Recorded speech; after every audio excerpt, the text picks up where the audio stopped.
Shortage मत कीजिए word use, क्योंकि मेडिसिन की कोई शॉर्टेज नहीं है इस टाइम। भरपूर स्टॉक्स है हमारे पास। एक्टिव फार्मास्यूटिकल इंग्रेडिएंट्स जो होते हैं जिनसे मेडिसिन बनती है उसके अंदर रेट्स हाइक हो रहे हैं, जिस तरह से मैन्युफैक्चरर को महंगा माल मिल रहा है तो एंड यूजर तक वो महंगा होगा। तो डिमांड तो पड़ी नहीं है तो शॉर्टेज कहाँ से होगी? तो किसी को भी ना कोई स्टोर करने की, ना कोई उसको एक्स्ट्रा लेके रखने की जरूरत है कि हमारे को मिलेगी नहीं, सब कुछ अवेलेबल है।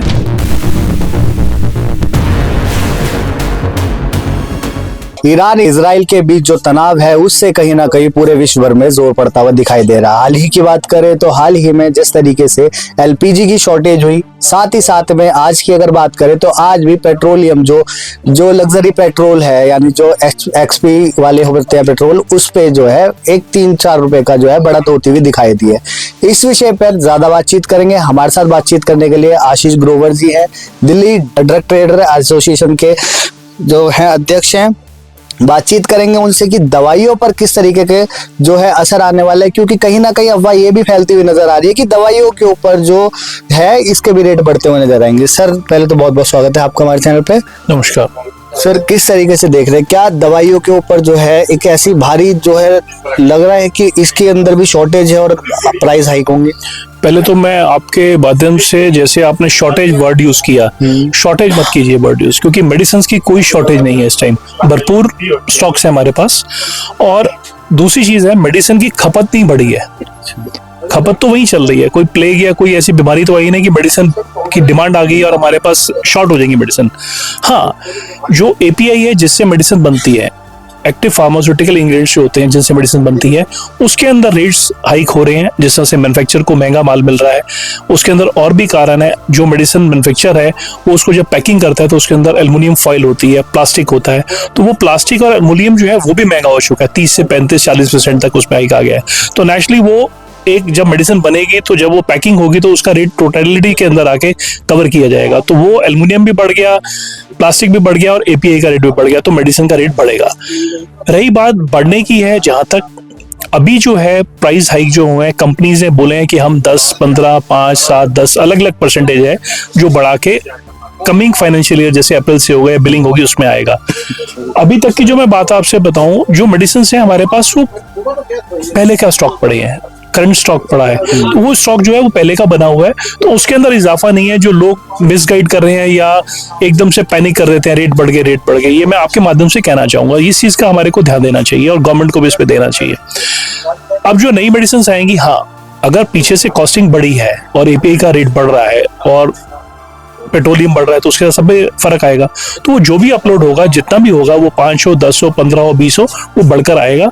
जब बढ़कर आएगा तो C&F स्टॉकिस्ट और चलते चलते चैनलाइज होगा तो एंड यूजर तक वो महंगा हो सकता है। अगर बात करी जाए सर कि कौन कौन से टाइप की जो दवाइयां हैं, किस बीमारी की दवाइयां जिसके ऊपर जो है रेटों का इजाफा हो सकता है? सभी में जो एपीआई है, जो इंग्रेडिएंट है, हर एक मेडिसिन के अंदर अलग इंग्रेडिएंट्स है, तो सभी महंगे हुए हैं। तो एक पैरासीटामोल है जो फीवर के लिए, जो पेन किलर के लिए, इस तरह से ग्लिसरीन डलती है मेडिसिन के अंदर, एमॉक्सी वगैरह सॉल्ट्स हैं जो एंटीबायोटिक होते हैं, तो वो जो भी कॉम्बिनेशन होगा, निमुलेट है, तो वो अगर रेट बढ़ा है तो उसका हर मेडिसिन पे इम्पैक्ट आएगा। तो चाहे वो जनरल मेडिसिन हो या कोई स्पेसिफिक मेडिसिन हो, तो सभी मेडिसिन बढ़ेंगे उसमें। वहीं पर प्रधानमंत्री जी ने जन औषधि केंद्र लेके आए और भी काफी सारी जगह आई थी, ज़िला आई थी, जहाँ पर सस्ती दवाइयां मिलती है, लोगों को आसानी से मिल जाती है, जेबों पर भी ज्यादा फर्क नहीं पड़ता। तो ये दवाइयां सस्ती क्यों?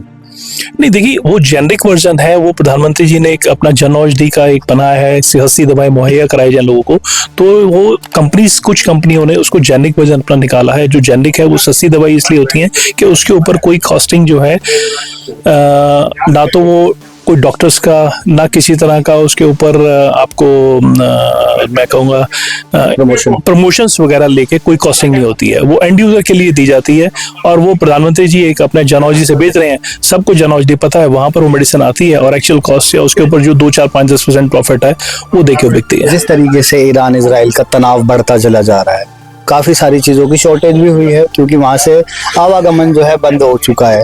इसी बीच में अगर मार्केट की बात करें तो मार्केट में भी लोगों के बीच में कहीं ना कहीं एक हवा बनता हुआ नजर आ रहा है कि ये भी चीजें महंगी होगी, क्योंकि प्रीमियम पेट्रोल के जैसे जिस तरीके से प्राइस हाइक हुए, एकदम से हुए, डीजल पे हुए, जो इंडस्ट्रियल डीजल है उसके ऊपर भी प्राइस हाइक हुए, 13 रुपए तक होगा इसमें, और इसी बीच में हवा बनता हुआ नजर आ रहा है। तो लोगों को क्या इससे घबराने की जरूरत है? देखिए, लोगों को घबराने के लिए मैंने आपसे फिर कहा, पैनिक जो क्रिएट हो रहा है गलत हो रहा है।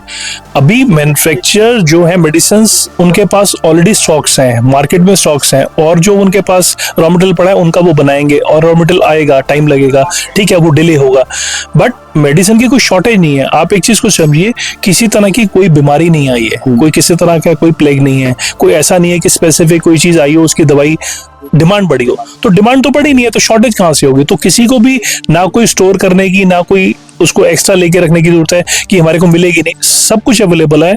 कोई ऐसा इसमें आप मिसकंसेप्शन या किसी तरह का नहीं होना चाहिए कि मार्केट में मेडिसिन की शॉर्टेज है। भरपूर मेडिसिन है, हर एक तरह की, जनरल, कॉमन, एंटीबायोटिक, सब कुछ अवेलेबल है। अमूमन अगर देखा जाए, आखिरी सवाल लेना चाहूंगा, अमूमन देखा जाता है पैरासीटामोल है 20 से 25 रुपए के बीच में पत्ता मिल जाता है उसका, 10 गोलियों का।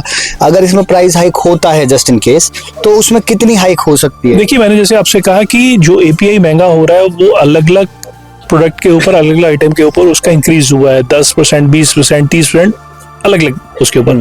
तो वो जो भी आएगा, लेट इट बी, कोई अगर चीज बढ़ती है तो वो 5% आएगा, ओवरऑल टोटलिटी के अंदर जाएगा, तो वो थोड़ा जो भी इजाफा होकर आएगा वो 5 से 10% बढ़ सकता है, ज्यादा जोर नहीं पड़ेगा ऐसा, वो भी टेम्परेरी है। वो भी टेम्परेरी है। चलिए, बहुत शुक्रिया हमसे बात करने के लिए। तो ये थे हमारे साथ बातचीत करने के लिए, और इस मुद्दे पर ज्यादा जानकारी देने के लिए दिल्ली ड्रग ट्रेडर एसोसिएशन के प्रेसिडेंट हैं आशीष ग्रोवर जी, जिनका साफ तौर पर यही कहना था कि किसी भी तरीके के घबराने की कोई बात नहीं है, कोई शॉर्टेज नहीं है, मार्केट में भरपूर दवाइयां हैं। तो आप ऐसा ना करिए कि ज्यादा दवाइयां ले रहे हैं या फिर कहीं ना कहीं स्टोर कर रहे हैं, घबराने की बिल्कुल बात नहीं है। अगर रेट बढ़ता भी है तो 5% से ज्यादा नहीं बढ़ेगा, या फिर 5% के अनुसार, अनुमान के अनुसार ही बढ़ेगा, तो ज्यादा घबराने की बात नहीं है। फिलहाल के लिए बस इतना ही। दैनिक डिजिटल लाइव के लिए दिल्ली से अभिषेक सिंह।